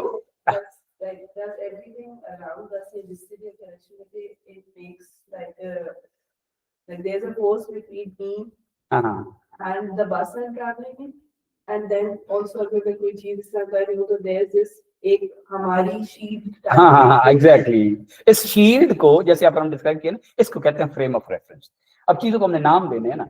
अच्छा, मैं अपने फ्रेम में चीज को देख रहा हूँ, ठीक है, वो अपने फ्रेम में देख रहा है तो डिफरेंट है। अब जाहिर है मुझे भी ये भी पता है कि अर्थ जो है ये तो एक सेकंड में, आपको पता है कितने किलोमीटर मूव करती है? 30 किलोमीटर जी, एक सेकंड में 30 किलोमीटर। तो आप सोच सकते हैं कि घंटे में कितनी करती होगी मतलब बुलेट 3 किलोमीटर करती है। जिस बुलेट से आप इंडिया के खिलाफ जंग लड़ते हैं ना, वो एक सेकंड में 3 किलोमीटर करती है। और जिसके ऊपर आप बैठे हैं और अय्याशियां कर रहे हैं, ये एक सेकंड में 30 किलोमीटर करती है। और ये भी एक फैमिली के साथ अटैच्ड है जिसको सूरज कहते हैं, वो एक सेकंड में 220 किलोमीटर करता है। तो इट्स अ ह्यूज शूट। वो ऐसी शूट है कि हम अपने पूरे जोर से ऐसा मिसाइल भी नहीं बना सकते, कोशिश भी करें तो। अब सोचे कि एक बंदा है, वो जरा बाहर बैठा सूरज, वो देख रहा है कि मोशन कैसी है, अजीब अजीब सी मोशन है ना ये मोशन। तो this motion can it be described by no means. Einstein ने इसको 6 मुख्तलिफ डायमेंशन में डिस्क्राइब किया था, बट आइंस्टाइन से आगे बात काफी आगे निकल चुकी हुई है। यानी इसको कहते हैं थ्योरी ऑफ रिलेटिविटी, कि we can only describe things in their relative positions and from a relative frame of reference. In another relative reference total its motion and its path and its time space will be different. It's called relativity. आपके मेरे साहब से मुलाकात हुई ना, W math मेरे साहब वो कार्डियोलॉजी के प्रोफेसर मैथ्स के। हाँ बिल्कुल। तो उसका रिलेटिविटी पे ही काम है ना। तो उन्होंने बचपन में मतलब उनसे पूछा कि आप क्या बनाते हैं, तो उन्होंने कहा कि आप एक ट्रेन में बैठे हैं और आपको बता रहे हैं कि दरख्त पीछे जा रहे हैं, तो आप प्रूव कर सकते हैं कि आप आगे जा रहे हैं या वो पीछे जा रहे हैं। इंटरेस्टिंग। बिल्कुल, इस तरह हम सारी मसलन तरह के सूरज इधर से इधर आता है। इंसान असल में तो आप सोचे ना कि सिवाय पिछले 500, 600, 700 साल के, और इंसान की उम्र तकरीबन हमारा ख्याल है कि 1 मिलियन या 7 लाख 5 लाख से 10 लाख के दरमियान है समवेयर हजरत आदम के आने की। तो अब पिछले 500 मिलियन ईयर तो उसी में ही रहे हैं ना कि सितारे मूव कर रहे हैं, हम नहीं मूव कर रहे, जैसे गाड़ी में चल रहे हैं चांद हमारे साथ चांद मूव कर रहे हैं। तो जैसे रात को चांद देखे तो आप साथ जाते, चांद भी नाल नाल मूव कर रहे होंगे। तो वो भी कहते हैं वो है। तो ये है थ्योरी ऑफ रिलेटिविटी। असल रियली में theory of relativity is about this कि चीजें फ्रेमवर्क तो लॉट, लेकिन जो चीजें बहुत तेज चलती हैं वो इन थ्योरी से भी डिफाइन नहीं होती, वहां पे अजीबोगरीब वियर्ड चीजें होनी चाहिए। तो उसको हम कहते हैं जनरल थ्योरी ऑफ रिलेटिविटी कि टाइम कोलैप्स भी हो जाता है और एनर्जी मैस में और मैस एनर्जी में वेट चेंज हो जाता है। मैं यहाँ से ये उठा के अपना इधर से इधर रखूँ ना, यहाँ से यहाँ, तो हमारी यही घड़ी 21st डेसिमल पे अपने सेकंड चेंज करना शुरू कर देते हैं जस्ट बाय 1 मीटर। तो ये हर वक्त चल रहा है, लेकिन वो इतनी बारीक है कि वो मैं I can live with it. मुझे बताने के लिए मैं तो अपना वजन भी नहीं बता सकता। हूँ मेरा वजन उतना है जितना पहले से, हूँ उतना जितना पहले से। अब मैं वॉशरूम गया हूँ वापस आया उतना वजन, तो मेरा कितना वजन है?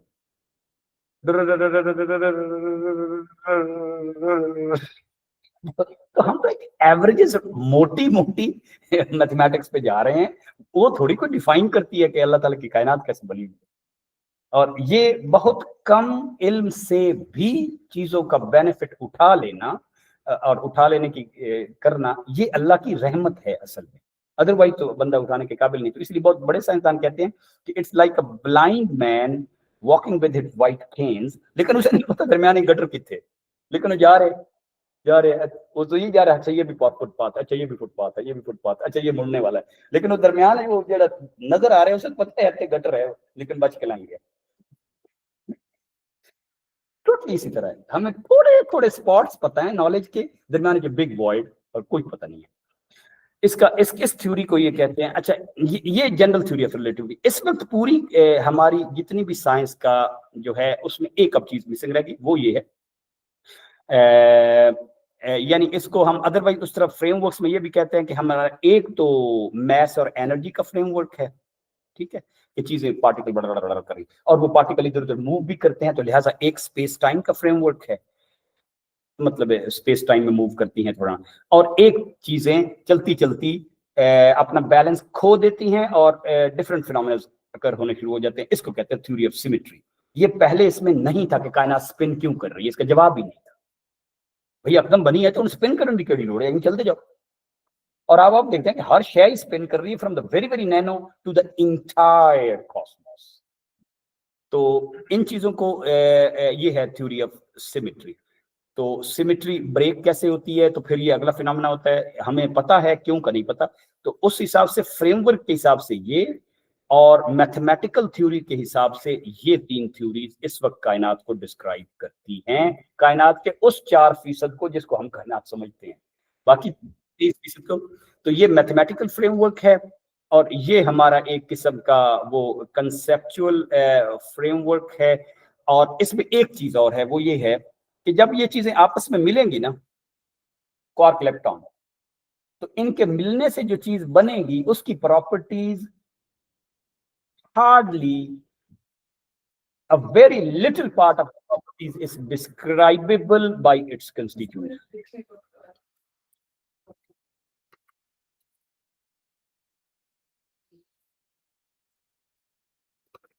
ठीक है, ये अब हम बात ये कर रहे हैं कि यहां पे इसमें नई प्रॉपर्टीज आ जाती है।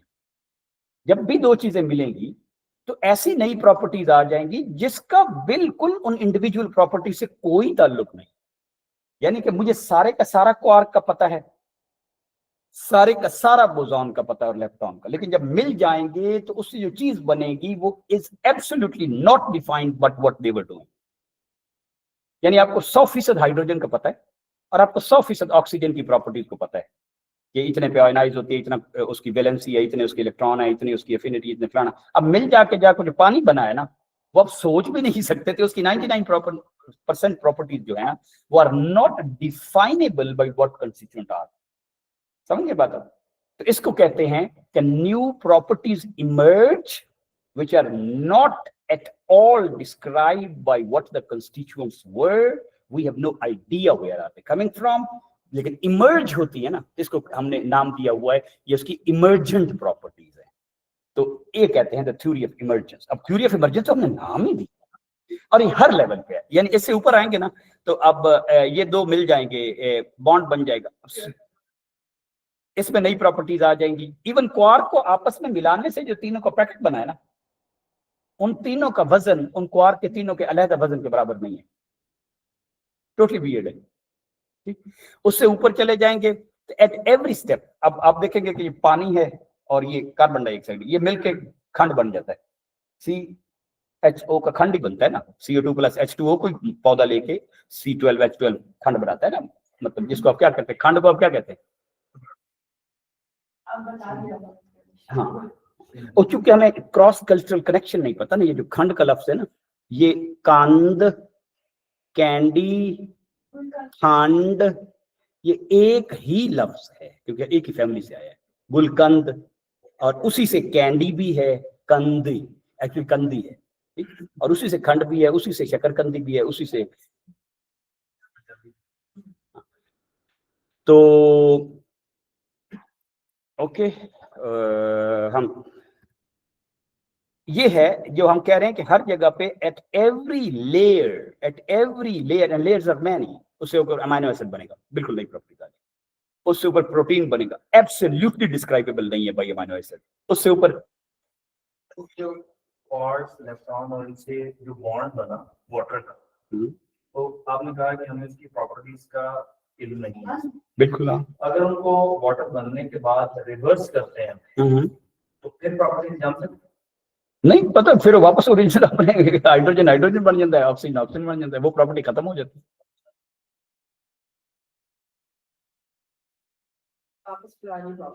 वापस समझ गए?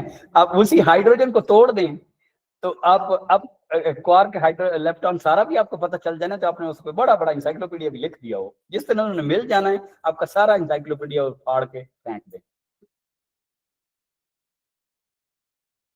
तो ये है थ्योरी ऑफ इमर्जेंस। अब जहां तक हम पहुंचे हुए ना, this is called the framework of science.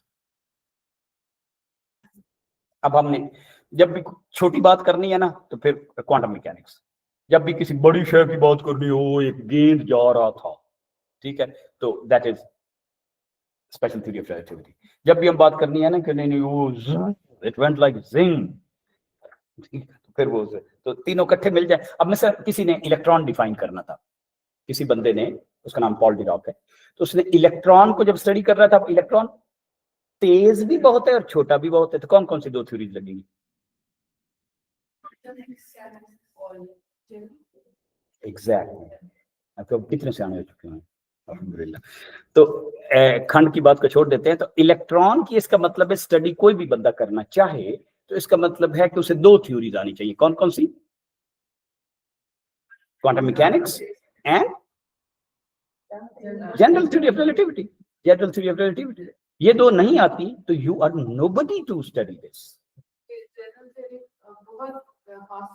हाँ, बहुत फास्ट, ठीक है। अब इलेक्ट्रॉन में ये दोनों है। पॉल डिराक जब ये स्टडी कर रहा था तो अब इसकी अलहदा इक्वेशंस हैं, सेट ऑफ इक्वेशन, और इसकी अलहदा set of equations mean models, relationship models, कि ये बढ़े तो ये बढ़ता है, इतने बढ़े घटता है, डबल पे जाके ये हो जाता है, प्लस माइनस ये करना पड़ता है, तो मैथमेटिक्स यानी कि। और इसकी बकरी जब ये स्टडी कर रहा था तो इसने इन दोनों को से जब उसको सॉल्व करना चाहिए, जब कहते हैं ना सॉल्व करना चाहिए, सॉल्व करने का मतलब इसकी मैथ कितनी है, इसका चार्ज कितना है, या इसकी स्पीड कितनी है, इसको ही सॉल्व करेंगे ना, उसके बारे में जो चीजें हैं उन मालूम करना चाहा, तो ये दोनों थ्योरी को यूज करना था। तो ये बिल्कुल इसी तरह जब हम कहें ना कि हम 25 का स्क्वायर रूट निकालना है, तो हमारा आंसर एक तो नहीं आता ना, हमारा आंसर +5 भी आता है और हमारा आंसर -5 भी आता है। बिल्कुल इसी तरह ये जब निकला तो इसके दो आंसर आ रहे थे, एक वही particle electron with the positive charge और एक वही particle electron with the negative charge. अब हमारी लाइफ में ये तो बहुत ज्यादा प्रिवेलेंट और हर जगह नजर आ रहा था, ये नजर नहीं आया, ठीक। तो उसने लेकिन कहा कि इसका, और that the same phenomena started appearing in everything. उसने कहा ये तो डबल सॉल्यूशन निकलता है। अब डबल सॉल्यूशन निकलता है तो मैथमेटिकली हम इसी इन्फ्रेंस पे बोलते हैं कि there is an anti matter. तो एंटी मैटर की डिस्कवरी इस तरह हुई थी और हमें फिर ऑब्जर्वेशन में नहीं आया, अब फिर इंतजार करना पड़ता है कि कभी तो कोई डिटेक्ट करेगा, It took about kind of 30-40 years till the time the positron was discovered, and that it was the final evidence that antimatter exists and could exist. अब antimatter इस पे Nobel Prize है. So that's how the positron की discovery was the scientific evidence. तो mathematical evidence पहले ही हो चुका, समझ गए बात. तो ये बात अब ये इसका मतलब इस फ्रेमवर्क में ये बात भी हम भूल गए थे कि नाल कोई एंटीमैटर भी है और वो इस वक्त कायनात में कहाँ है, बहुत कम है, कहीं है, we are not generally observing, ठीक है ना. तो प्लस एंटीमैटर और प्लस ये जो सारा हमने कर लिया था कि ये जो सारा कुछ है ये 4% की अक्लमंदी है, बाकी 96% का नहीं. This is the framework of science. अब हम इसके अंदर जाएंगे कि अच्छा अब मुख्तलिफ जो महल्ले हैं, that's how actually reading is done. पहले बिग फ्रेमवर्क तो दिखाएं. आप किसी जगह पे जाते हैं ना इंटरनेशनल किसी टूरिज्म में, आप पापुआ न्यू गिनी गए तो पहले आप बताएंगे अच्छा आपको पता है आप किधर आए हुए, ऐसे बिठा के नक्शा हाथ में देके, this is the globe, this is the Pacific part. Pacific में ये ऑस्ट्रेलिया जो मोटे मोटे आपको पता है, और ये एशिया है, और ये अबनाए मलाका है. ਇੱਥੇ ਤੁਸੀਂ बैठे हो. अब हम अच्छा इसके में ये 2 हिस्से हैं, इन दे उत्ते फलाने का कब्जा है, इन ते फलाने का कब्जा है, ते दरदारी है, ते जतोई है. उसके बाद ए इस्लामाबाद. फिर इस्लामाबाद में आपको बताएगा कि ए देखो ए इस्लामाबाद है, ए हिमालय पहाड़ है, इतने लोगों ने पानी भी पीना है, तो इधर भी ऐसी झील रखी हुई है, उधर भी झील रखी हुई है, दरम्यान है चाहे लाइन लगाई हुई है.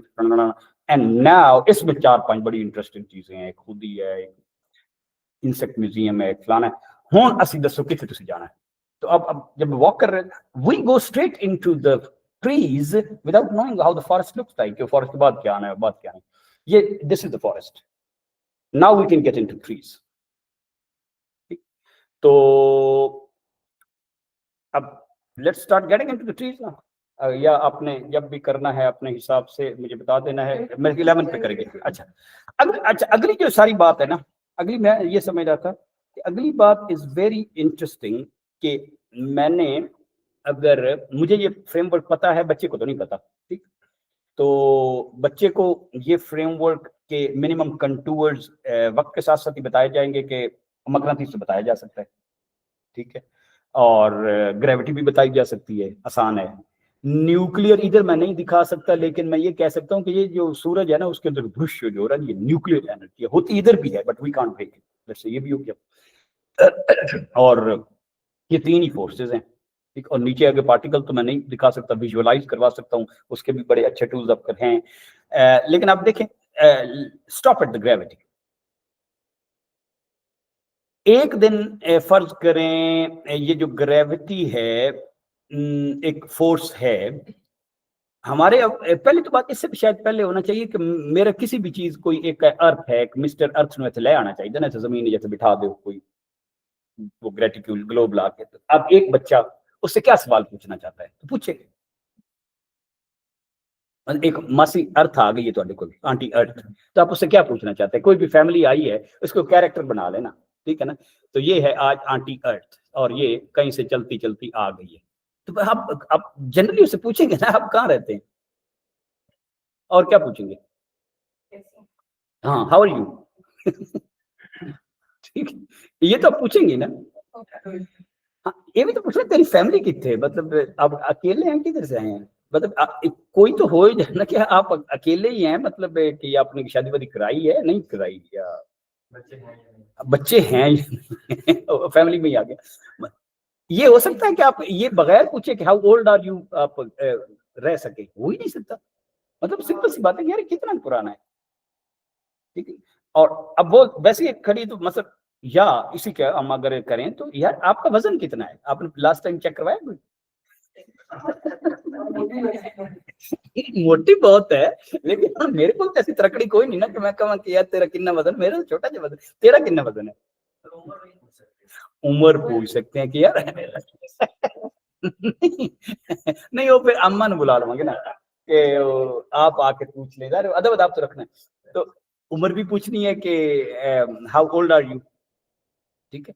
ये भी तो पूछना है आप खाते क्या हैं, मतलब व्हाट इज इनसाइड यू, आपकी बॉडी किस चीज की बनी हुई है. मतलब अब हम उसे नहीं जानते, वो एक एलियन है ना हमारे हिसाब से, एलियन ही है, तो वो आपके इंग्रेडिएंट्स क्या हैं। तो आप बचपन में इसी तरह पैदा हुए थे या जैसे हमारा बच्चा तो पैदा होता है तो वो अजीबोगरीब सा टुमकड़ा सा गोल सा होता है, तो आप मतलब आप कैसे ग्रो हुई हैं और जा कितने रहे हो, मतलब किधर जा रहे हो, मतलब ऐसे गुजर रही थी लेकिन आगे किधर जाना है, तो what's your kind of destination, या और क्या पूछेंगे, और आपका मेल जोल किससे रहता है, कोई इसके इफेक्ट्स भी तो होते होंगे ना। हाँ हाँ, या exactly, how do you move, तो मतलब इसी चीज की कोई तो कॉजेज होती होंगी ना कि यार आप में ये जो हुई ये कैसे हुआ, ये जो आप अच्छा आप शुरू में बिल्कुल गोल थी, अच्छा, ये जो आपको बरूडियां शुरूडियां और ये मिले हैं छोटे पुराने और ये सिलवटें पड़ी ये बाद में बनी, नहीं नहीं मैं तो बहुत खूबसूरत बिल्कुल गोल थी, ऐसे I was shining like glowing. तो ये वक्त के जो असरात हैं और फलाने बुढ़ापे के जो असरात हैं वो, और फिर कहीं तो होगा ना कि आपकी वजह से बाकी क्या महसूस करते हैं, ठीक है ना, आप खुद कैसे महसूस करती हैं, तो कल तो कोई नहीं करती ना, किसी सिस्टम का हिस्सा है तो सिस्टम में आपका रोल नहीं, असल में उस सिस्टम में आपका रोल क्या है, इतना पीछे कोई नहीं। तो किसी भी फनी कैरेक्टर से बच्चों को एक दफा ढेर सारे सवाल बनवाना तो दिखा दें कि इधर से आप गुजर रहे हैं, इसके अलावा आपके पास क्या चॉइस था, तो होता है ना कि व्हाट इफ के आगे हो तो ना गुजरन दे। लेकिन अब वाई वाले क्वेश्चन ज्यादा डीपर होते हैं कि भाई आपको मुसीबत क्या पड़ी हुई इधर से गुजरने की। तो व्हाट इफ वाले वाई से भी ज्यादा नीचे होते हैं। असल में आपकी जो अंडरस्टैंडिंग पैदा होती है वो व्हाट इफ क्वेश्चन पे पैदा होती है। तो व्हाट इफ के ग्रेविटी थोड़ी सी 10% कम होती है, अभी तक हम ऐसे कोई 2 दर्जन कांस्टेंट्स ये पैरामीटर डिस्कवर कर चुके हैं जो बिल्कुल हमें समझ आ रहा है कि यार ये तो ऐसे ही है और कायनात में बड़े पैटर्न है। उनमें से किसी एक का बिलियंथ पार्ट को भी ऊपर या नीचे करें, एवरीथिंग कोलैप्सेस। इसी ग्रेविटी को आप 1 बिलियंथ पार्ट नीचे कर दें, द एंटायर यूनिवर्स कोलैप्सेस। इतने ज्यादा उस हिसाब से भी डिस्क्रीट चीजें हैं कि वो नजर आता है कि यार ये तो ऐसे नहीं हो सकता कि मतलब अल्लाह के होने पे दलालत करने के लिए कुछ चाहिए नहीं, ये साइंस काफी है, हम नहीं मानना चाहते तो फिर कुछ भी काफी नहीं है, ठीक है ना। इसीलिए असल बात जो ये है ना, मैं कल सलाहुद्दीन अयूबी की हमें थोड़ी सी एक मेरा रहता था तो मैं पढ़ रहा था, तो उनके जो अराउंड लोग थे इब्ने शद्दाद वगैरह, वो कह रहे थे कि बात ये थी कि दिल इतने साफ थे कि असल बात आपकी ये नहीं है कि आंख देखती है, असल बात दिल देखता है और आंख वही देखती है जो दिल देखना चाहता है। कुरान पाक में ये बात लिखी हुई है किसी तरीके से, अब मुझे उस आयत ढूंढ लेंगे, अभी ढूंढ लेते हैं, बल्कि कि आपकी आंखें नहीं अंधी होती, आपके दिल अंधे होते हैं। It's not the eyes that get blind, it's the कल्ब दैट गेट्स ब्लाइंड। अब कल्ब ब्लाइंड हो गया तो आंख जो मर्जी फिनोमिना देखते रहे, तो वो कल्ब ही सैकल नहीं है और कल्ब ही पॉलिश नहीं है इनफ टू से। मसनवी रूम में भी मैंने वैसे चीज मसनवी रूम से सीखी, बाद में कुरान पाक में कहीं और से गुजरी, तो ये तो वहीं से ली हुई है उन्होंने, तो क्योंकि वो it's a very good distillation of, तो उन्होंने लिखा है कि नहीं, आंख नहीं देखती, आंख वो देखती है जो दिल देखना चाहता है, क्योंकि अंदर की आंख है यानी कल्ब। जब हमने तो असल में बच्चे का वो दिल पॉलिश करने की एक अटेम्प्ट करनी है, वो भी अल्लाह के हाथ में है, कि ताकि वो जब चीजों को देखे ना तो उस आंख से देखे तो फिर अंदर वाली आंख से वैलिडेट भी करे, अंदर वाली आंख उसी को देखना चाहती है। अब हुड बाई वाली साइंस और स्टीफन हॉकिंग वाली साइंस वो सिर्फ बाहर वाली आंख की बात करती है, अंदर वाले की वो बात ही नहीं करना चाहती। मैं अगले दिन उनका इंटरव्यू सुन रहा था तो डिलिबरेटली कह रहे थे कि यार मैं कॉन्शियसली आई मेक श्योर कि मेरे किसी भी एक लेक्चर में अपने अल्लाह का नाम या खुदा का नाम सुनाओ। हाँ, क्या हम नहीं लेते क्योंकि ये रिलीजन और साइंस को आपस में मिक्स नहीं किया जा सकता। तो फिर अल्लाह ताला को ही कोई, हाँ ये ठीक है, ये बात यहाँ तक तो समझ आती है कि आप किसी साइंस की चीज को एम ये कहती है, देखो ये कुरान में भी इसी तरह लिखा हुआ है कि 2 होंगे, कल को आपको साइंस ने कह दिया 3 होंगे, फिर क्या करेंगे? ये हमें पता है कि अल्टीमेटली जो कुरान में फैक्ट आ गया है तो उसने ही स्टे करना है, लेकिन ये तो हमारी वर्क इन प्रोग्रेस अंडरस्टैंडिंग है। 7 आसमान, हमें कख पता नहीं कौन से 7 आसमान, we have not yet discovered 7 phases, कोई है ऐसी, वी हैव नॉट, हम तो पहले आसमान के किसी कॉन्सेप्ट पे भी नहीं है। क्योंकि हम तो पहले आसमान की निकी जी चुंड में कैद हैं, तो हमें ये पता है कि हम वी नो है। अच्छा, ये जो बात हमने की था, एक इसमें एक चीज रह गई थी कि ये सारी थ्योरीज ये इसी तरह है कि बाहर एक रस्सा नजर आ रहा है ना, तो मुझे से दूर वो रस्सा हो तो वो मुझे रस्सा स्ट्रेट ऐसे ही नजर आता है, रोप। कि मैं करीब आता हूँ तो ये नहीं नहीं नहीं नहीं नहीं नहीं नहीं ऐसे है, तो फिर मैं उसके दूसरी डायमेंशन में नजर नहीं यार इसकी कुछ डेप्थ भी है, वरना तो तारा एक डॉट ही नजर आता है। फिर मैं रस्से उसके और अंदर जाता हूँ, वो नहीं नहीं इस पे छोटे छोटे दाने टुकड़े टुकड़े टुकड़े ऐसे भी हैं, कुछ निकले होते हैं ना, जैसे हम अपने आल को देखें। तो अब ये तीसरी डायमेंशन होगी, उसके अंदर जाएंगे तो और चौथी डायमेंशन भी होगी। इस वक्त ये सारी थ्योरीज को हम जो इकट्ठा करने की कोशिश कर रहे हैं ना, तो वो इकट्ठी नहीं होती अनलेस के चीजों को 11 डायमेंशन में डिस्क्राइब किया जाए। मैं तो चाहिए।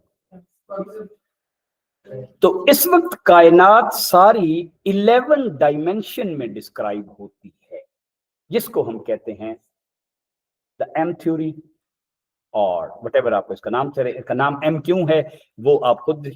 अब इसमें बड़ा इंटरेस्टिंग बात यह कि फिर इसका मतलब है कि मैं एम थ्योरी में जो एक इंटरेस्टिंग वियर्ड चीज है, फिर सारी ये सारी इनमें कोई शय भी ऐसी नहीं है जो अकल में आने वाली है।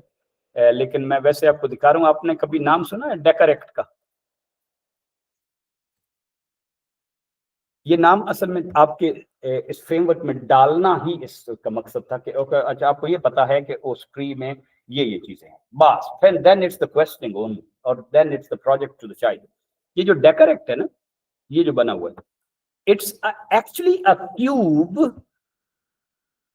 That's how a cube looks like in 11 dimensions. Yes, a cube.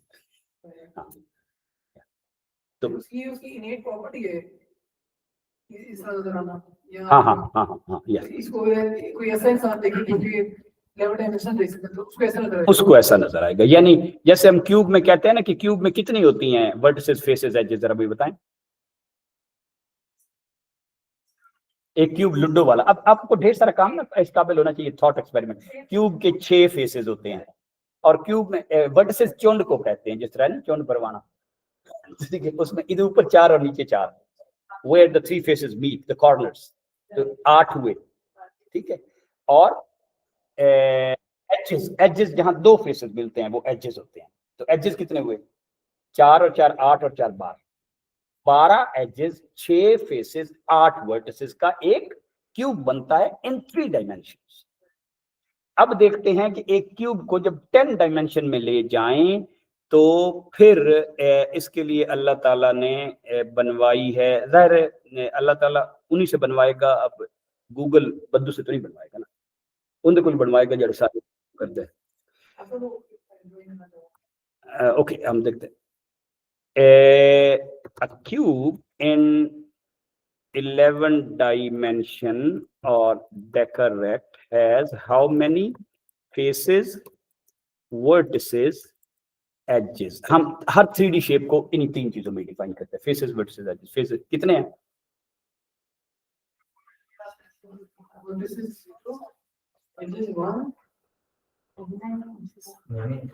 Edges है 11,264 एजेस। तो अब ये कोई ऐसा सॉरी कह लें कि सॉरी किधर हो गया, मैं कुछ जरा पॉपुलेशन देख लूं, कोई लोग अगर बाहर वेट कर रहे हैं तो सॉरी, ये मेरे ख्याल में इनके कनेक्शन का मसला है, तो वो कनेक्शन ऑफ ऑन होता है। तो अब इसका क्या नाम है? डेकर। तो सॉरी, मैं लेट मी जस्ट कंबाइन, या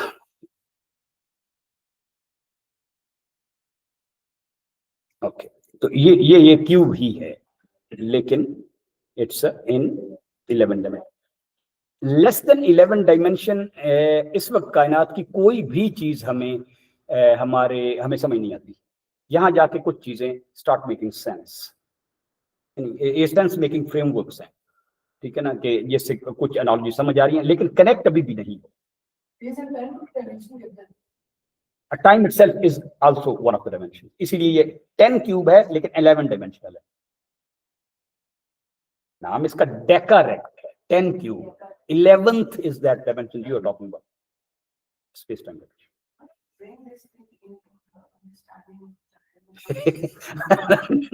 ये कल भी आपका सवाल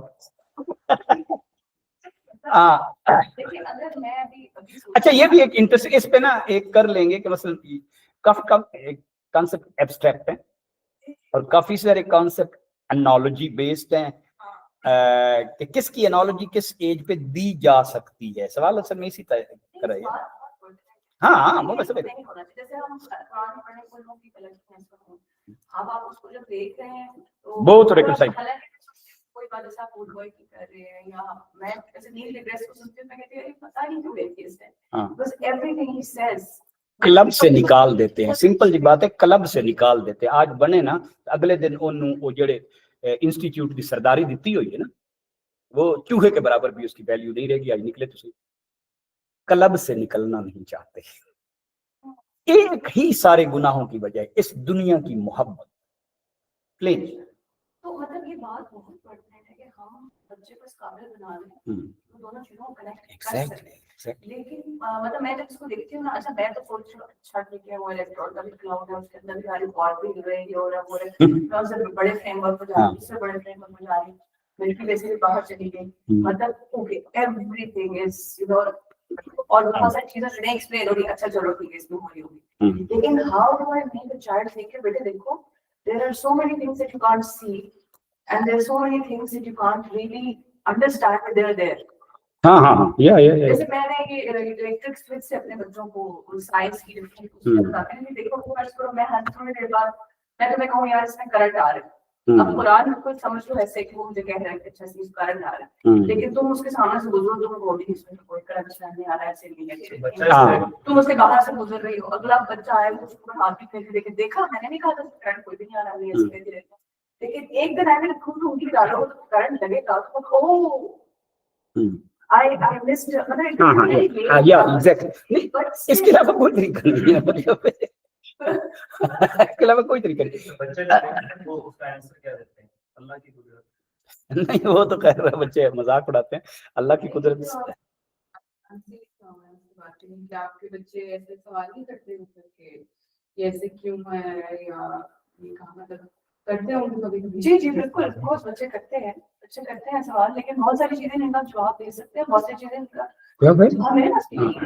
नहीं इंसान के पास नहीं है। ये नहीं कि हमारे पास नहीं है, इंसान के पास कॉन्सेप्ट जाना ही ये चाहिए कि ढेर सारी चीजों का तो इंसान के पास कोई जवाब नहीं है। We have a very incomplete understanding, और इस incomplete understanding में जो stated हमारी चीजें हैं ना कि यार इन तीन चीजों की वजह से इस वक्त तो हम अंडरस्टैंडिंग के काबिल नहीं है, इसको हम वो कहते हैं लिमिट्स ऑफ अंडरस्टैंडिंग। तीन हैं limits of non limits of understanding कि क्यों हम बिल्कुल सेंस मेकिंग के काबिल नहीं है। मतलब इस वक्त भी कल को चौथी और भी आएंगी। लाइफ को तो बिल्कुल ही नहीं है, लाइफ की तो थ्योरीज ही पिछले 25 साल में डिफरेंट है। बायोकेमिस्ट्री से लाइफ जरा भी डिफाइन नहीं होती, वो मैंने आपको अलग करना। एक कर्ट गुडेल, ये मैंने मेरे ख्याल में भेजा भी हुआ है और हमारे जो नोट्स आपको जाएंगे एट द एंड सारी चीज़ों के, उसमें ये सारी चीज़ें हैं। कोई भी एक चीज़, कोई एक आधी चीज़ मुझे पता चल जाएगी जो नहीं।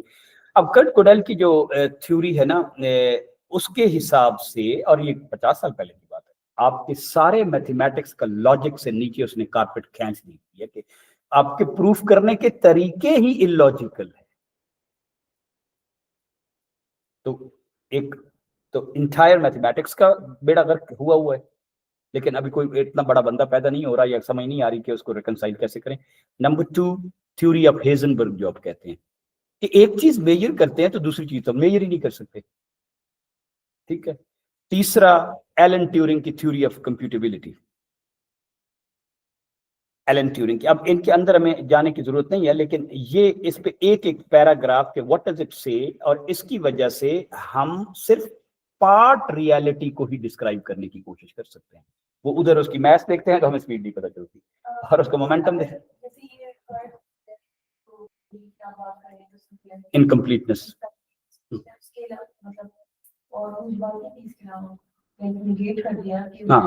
हाँ, लेकिन उसका सोल्यूशन नहीं है, सोल्यूशन उसके पास तो नहीं है, और इस वक्त इंसानों के पास भी नहीं।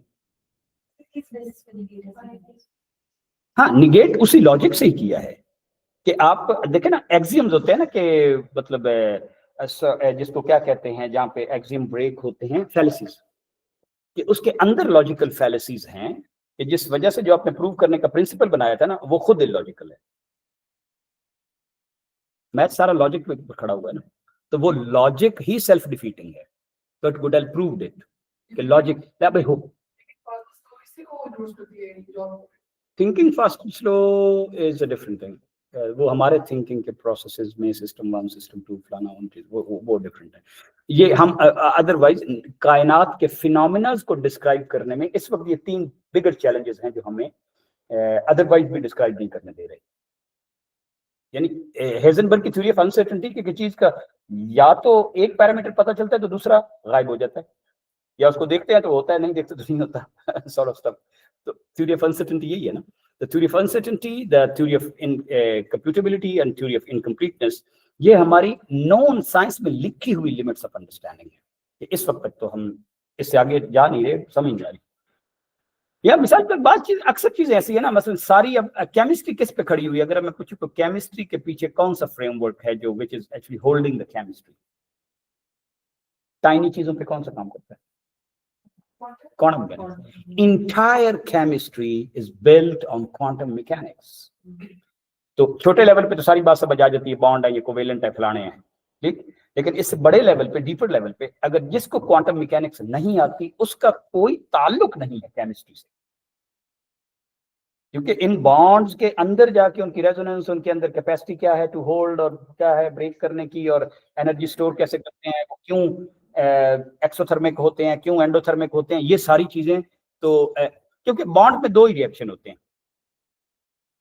समझ आ गई कि केमिस्ट्री क्वांटम मैकेनिक्स से डिफाइन होती है 100%, और वो जो रिएक्शन में 2 ही पैरामीटर्स हमारी सारी इंडस्ट्री पे चलने में होता है, उस रिएक्शन का रेट मैं कैसे कंट्रोल करूं, और उस रिएक्शन की नेचर क्या है कि उससे हीट निकलती है, गोज आउट और गोज इन, और बाद बॉन्ड में निकलेगी, बाद में आएगी, तो ओवरऑल क्या पता कि उससे चीज ठंडी होगी, गर्म होगी, या गर्म करने से वो होता ही नहीं होता। तो रेट ऑफ रिएक्शन में भी बच्चे को आम बताया जा सकता है कि जैसे होता है कि रस्ट लगता है तो बड़ी देर बाद लगता है, लेकिन कंबस्टन होता है तो ब्रुश करके होता है, या एक गीली छुरी रख दें तो कितने अरसे बाद फिर उसे जंग लग जाएगा। तो बाद reaction take years and months, और बाद reaction goes instantly like that. तो ये जब भी इस चीज को इंडस्ट्री में पता करना हो तो हम कोशिश करते हैं कि मतलब बर्न यकदम होना है या फलाना होना है। तो ये अब हम फंडामेंटल हमें पता है कि क्वांटम मैकेनिक्स अगर डीपर लेवल पे जब किसी स्टेज पे केमिस्ट्री की बुनियादों को आपने समझना है और केमिस्ट्री आपने सॉर्ट ऑफ समझने की कोशिश करनी है, तो क्वांटम मैकेनिक्स और केमिस्ट्री का कोई ताल्लुक नहीं है। वो तो सरफेस लेवल पे मैं उसकी एक टेबल ऑफ कंटेंट देख रहा हूँ। टेबल ऑफ कंटेंट आप देख सकते हैं, अंदर क्या हो रहा है और उसकी मैथमेटिक्स क्या है, ऑल क्वांटम मैकेनिक्स। ये कॉन्सेप्ट मतलब ये बहुत ज्यादा रिलेटेड कॉन्सेप्ट है कि science has answers to everything. No, वो है कि वो अन्य वाली बात है जिसने वो आंधी और हाँ हाँ, स्कूल में समहाउ हम वहां तक लेके ही नहीं जाते कि हम समझ कुछ भी नहीं पता यार, एग्जैक्टली कुछ भी नहीं पता मुझे। मैं अगले दिन मेरे एक दोस्त ने बड़ा अच्छा भेजा, जो मैंने आपको भी भेजा होगा, आई डोंट नो, मैं इसमें अगर देख सकता हूँ,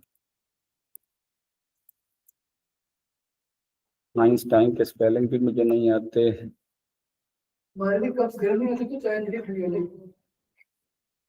हाँ, अब ये जरा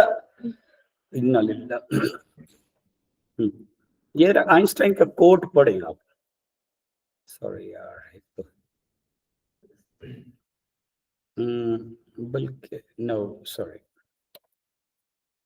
किधर मैं ढूंढता हूँ, जब उसको बड़ा छोटा करता हूँ तो गायब हो जाता है। आइंस्टाइन, ये स्पेलिंग मैंने ठीक लिखा है? फिर कहा क्यों नहीं, सॉरी है, खुल गया था। अच्छा, बस यानी चाय पहले लेनी चाहिए। वैसे इसको ठंडी भी हो रही है और इसको टेक्निकली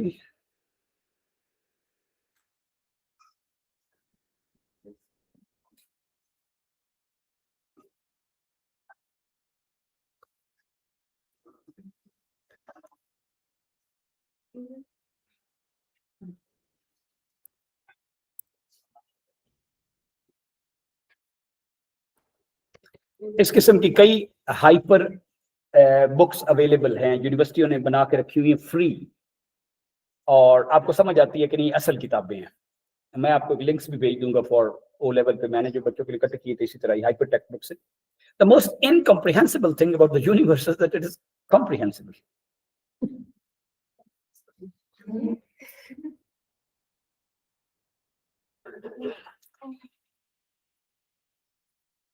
ये आइंस्टाइन का कोट है, I want to know how God created this world, I want to know this thought, the rest are details.